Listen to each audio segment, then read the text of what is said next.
Chris Parsons from the Happy Healthy Marriage Reset, and my wife and I got some bad news 2 days ago. My wife had developed what we thought was an infection, what the doctors thought was an infection in her breast.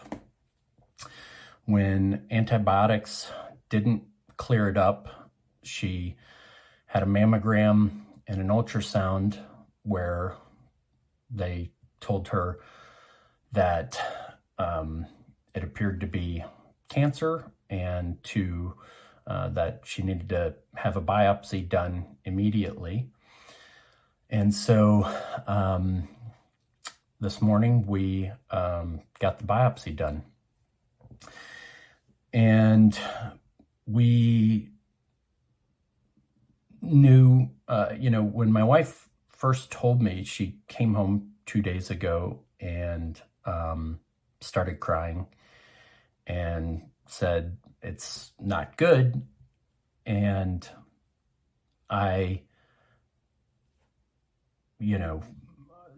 she told me that the doctor said it looked like cancer. And at first I was in, I don't think it was denial. It was nothing like what I had heard. And my stepmom had breast cancer. We've known a lot of people that have had breast cancer. It's unfortunately so common. But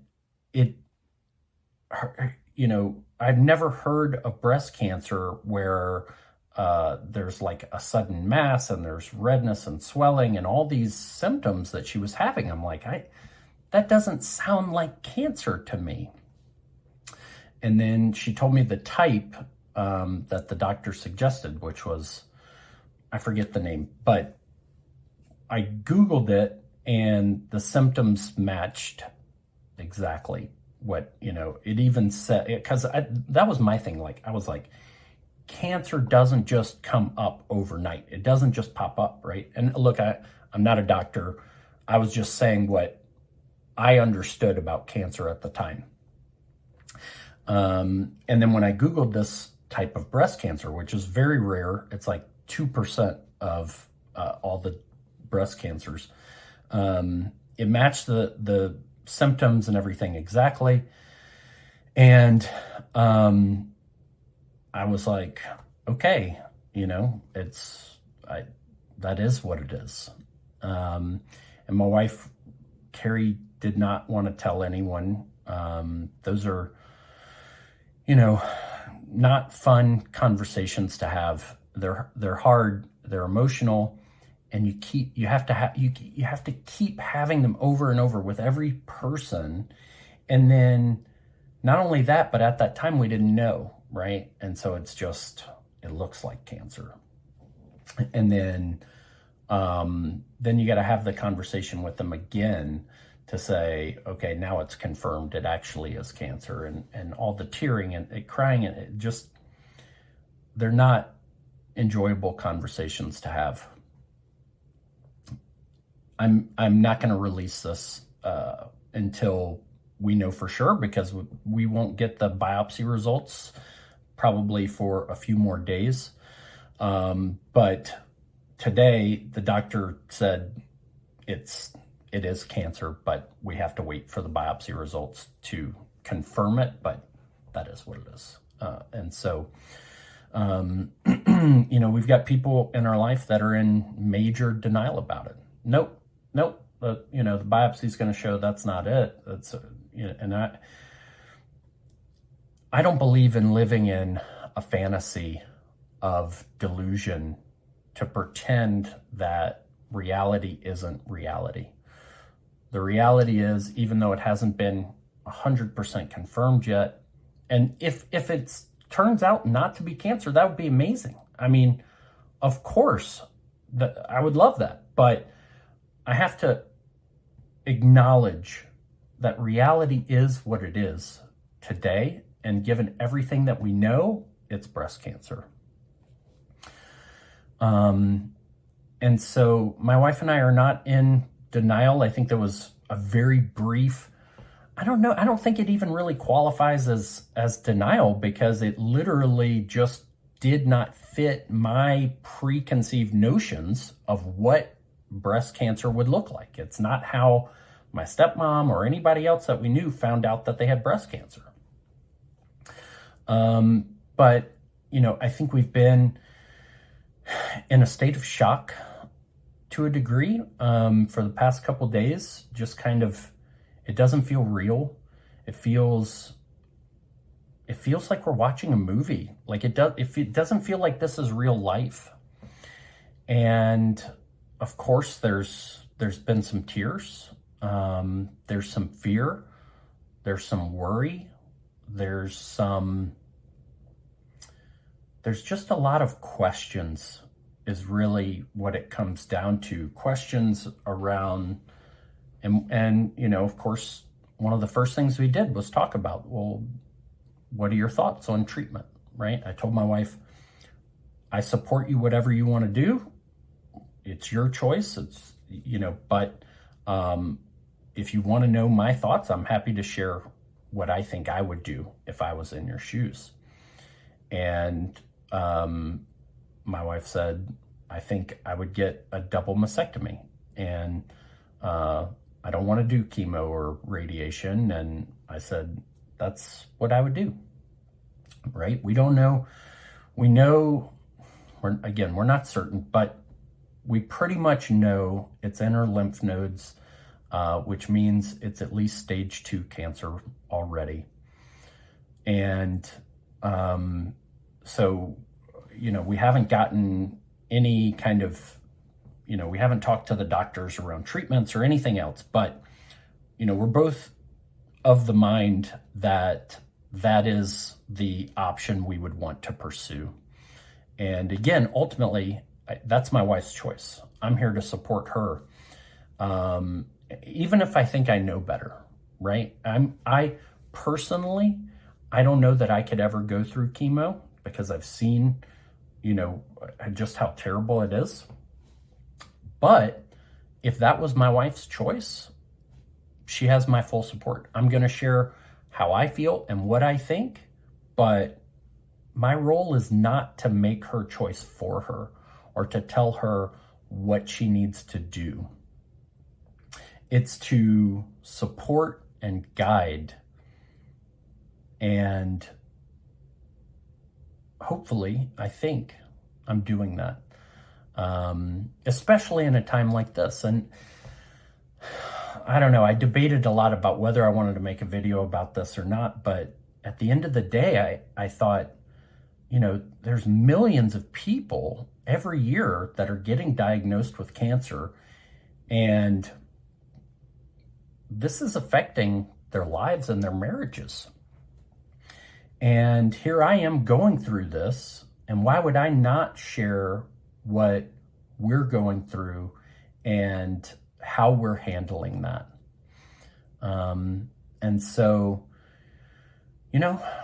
I feel really good about how we're handling it, because reality is reality, and bad things happen, and sometimes you're dealt sucky cards in life that you wish you weren't dealt. But all we can do is control what we can control. I can't magically make cancer disappear. I can't, and we are going to try some supplements and, cutting out sugar and fasting, and we're going to try some natural approaches, while we have time to do that. But we're not going to ignore or avoid an easy, obvious medical decision like a double mastectomy when very low complications, relatively, and very high success rates. I mean, it's about as easy of a decision as we could make for us. I'm not saying that makes it an easy decision for you if you're going through this, but for us, we are focused on doing what we can do. And that's all you can do, is what can you do about the situation? You can't control whether these bad things happen to you in life, but you can control how you respond and what decisions you make inside of that. You know, my wife and I were joking, laughing while we were at the appointment this morning for the biopsy in the waiting room about how she's been wanting to get her boobs done, right? She's had 4 kids that she breastfed, and you know, she was wanting a new model anyway. I said, well, now we've got a reason. And I always told her that wasn't important to me, right? It was something she was interested in. And again, hey, I support you, but don't do it for me, because it's not for me.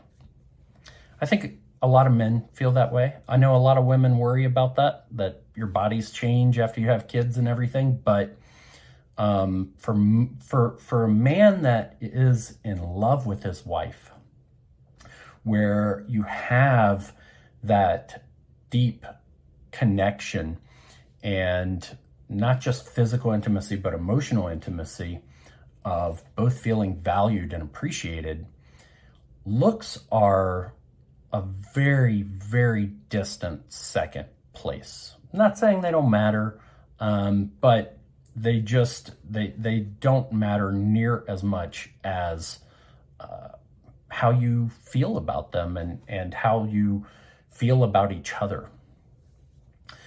So I don't know exactly what the point of this is. I'm going to have another video that I do once we know for sure about, you know, the cancer and how we're handling it. There's still a lot of people that we haven't told. I definitely don't want to post this before we have a chance to tell at least a lot of them. Not I say we, but I mean, you know, I don't have a lot of people to tell. It's my wife. It's what she's going through. But I guess it's also what I'm going through. Not to the same degree. Not, you know, it's certainly not, I'm not the one that is going through what she's going through, but I'm the one married to someone that's going through this. And so if you have cancer, if your spouse has cancer, you're not alone. And I don't know if there's anything more to say other than I'm sorry that you're going through that. It's terrible. It's awful. I would never wish it on anyone. But I know so many people are. And, you know, anytime you go through anything traumatic, when you have a great foundation to your marriage, it brings you closer and it builds you and makes you stronger. When you don't have the foundation, it drives you further apart. It creates more distance, more disconnection, more resentment, more problems. And so, you know, one of the things that I realized was I got this feeling yesterday of wanting to quit, right? And I don't mean quit anything in particular except trying, right? Like there was a moment of, and this is with breast cancer, which has a very high survival rate, everything, but there was a moment of, I've got an excuse, I've got a justification, and I could give up on myself, on life, on trying, on working harder to do things with my life, that nobody would blame me, right? I could just say, you know what, my wife got breast cancer, and but it was just a moment, because when I looked at that, I said, I don't want an excuse. I don't want a reason. I really, at my core, I believe that every challenge that we go through, every hard bad, terrible thing comes with a promise from God that there is something better on the other side. Whether that's problems in your marriage, whether that's cancer, whether that's financial problems, right? Whatever that is, I believe that there is a promise for something greater. But I think that there is a prerequisite to that, because if you quit and if you use it as an excuse to stop trying, the promise is never fulfilled, right? And so the prerequisite for that promise being fulfilled is that you learn and grow from it. And I think the hardest part for both Carrie and I has been not knowing what is there to learn and grow from in this situation. What's on the other side? What is God preparing us for? What is the promise? Why? That's, I have to imagine that's the question everyone asks themselves when they go through this, is just why. And I don't think there's no good answer, not that I'm aware of at least. And what I've realized is that faith is knowing that the promise is there without knowing what it looks like or why you had to go through this to get there. And that's hard. It's a hard thing to have that faith and to choose to believe that there is something greater without knowing what that greater thing is. But that's what faith is. And so if you're struggling, if you're going through something similar, know that you aren't alone. Know that as long as you don't quit, as long as you learn and grow and improve, there is something greater on the other side. And you stay focused on what you can control, making the best decisions you can with the information that you have. All right, my friends. Chris Parsons back again with an update about my wife and the breast cancer. It's been a whirlwind.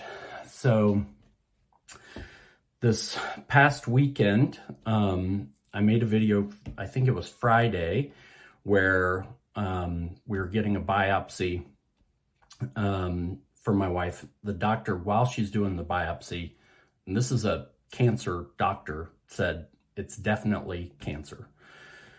We had multiple people, family members, that were all like, no, I'm not believing that. I thought they were delusional. Saturday, we get the results. The biopsy says negative, no cancer. So then my wife talks to her doctor. Her doctor wants her to go in to the ER to do IV antibiotics because, they think it must be an infection, which is what they thought it originally was, but they still didn't know. And so we talked to a few friends in the medical field. They all agreed, we don't know what we're dealing with here. There's a risk of going septic. You need to go do IV antibiotics. And so Sunday, my wife went to the ER, got on IV antibiotics, and the doctor came in and said, I'm concerned that the biopsy didn't get the right area because you might have cancer. So I want to do surgery, get in there, take a look at it, clean it up. And so Monday morning, my wife went into surgery. They, did an incision, got a look at it, cleaned it up. And the doctor confirmed it is not breast cancer. So we went from you have an infection to the doctor and the ultrasound tech saying this looks like cancer to the cancer doctor saying this is definitely cancer to it's definitely not cancer to it might be cancer, we need to do surgery, to it's not cancer. And not only that, but we did find out it is an infection. So that was really important because we didn't know, even if it wasn't cancer, we didn't know what it was or what we were dealing with. And I can't even remember the word, but it's some type of mastitis that you don't get from breastfeeding, because my wife hasn't breastfed in a year and a half. And it's really rare, commonly misdiagnosed as breast cancer. The treatment is steroids and antibiotics. And so that's what we're doing. The emotional roller coaster has been insane. There's really no other way to describe it. It was just exhausting because even when we were hearing it's not cancer, we still didn't know what it was. And so to finally get a diagnosis, to know what we were actually dealing with and what the treatment looked like, of course, the fact that that treatment is simple and easy was a huge, huge relief. And so, all the people that I thought were delusional for believing that it wasn't cancer were right. And I have never been so happy to be wrong about something in my life. I mean, I can't imagine any other time I would be so glad to be wrong. And so I wanted to update this video to let you guys know so that I didn't mislead you. I know, obviously, most people are not so lucky that, when they get told they have cancer, it's the doctor isn't wrong. And even though I can't totally relate, because that's not what ended up being the case in my marriage, I can certainly empathize and I can understand the emotional toll that that word has, because it's such a heavy word. I mean, I can't describe what a dark cloud comes over you when you hear the word cancer. It's awful, and I hate, it's terrible that so many people are having to deal with this. And so if you're going through this, just know that my heart goes out to you. I feel for you. And don't let, don't, just cherish the time that you have. I don't know what more there is to say but that. And to me, cherishing the time that you have means using that time to be happy and healthy and to have the kind of relationship that you want to have, because our time is limited. None of us are going to live forever. We're all going to die. Our time is going to come. So let's make the most out of it.